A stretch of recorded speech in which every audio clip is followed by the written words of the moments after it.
Bismillahirrahmanirrahim. Niat ingsun nyambut damel mugi-mugi diparingi nyotrok ingkang kathah ingkang barokah. Amin. Cek isuk Kang penggaweane werguling ngentas blekok pindang no. Hehehe. Sing suwen-suweni ngeruk yo ngene iki Kang blekok pindange lera dioplok-oplok ngene iki be ora ilang-ilang Kang. Jane malah jatuh nang pasangan Kang blekok pindang. Ngeruk ambek ngebure wis mari saiki wae kering-kering no.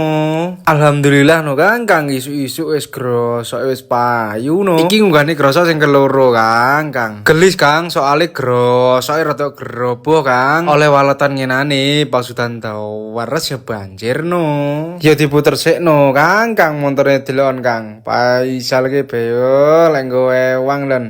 Bagian kontrol tok riwi kiter tok.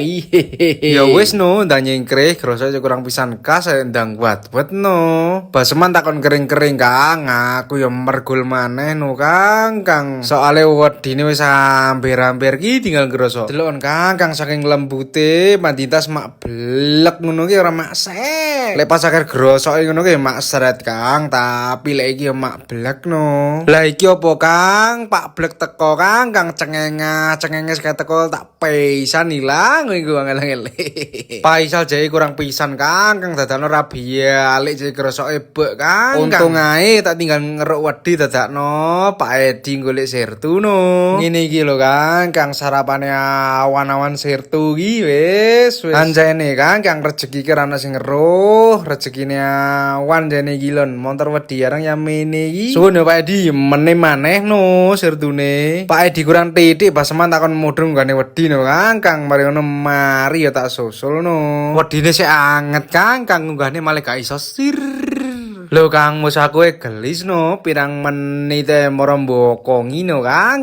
Lek tak isi yo lek aku sing mbokongi montore ge mlaku yo kentul-kentul no Kang bokongi. Bokong lek diplek-plek dilus sret ngene iki yo ora sip no Kang. Lho Kang kurang penak piye oleh saweran no. Jane wedine sak pickup ngene iki nge dhuwit yo sak pickup pisan no Kang.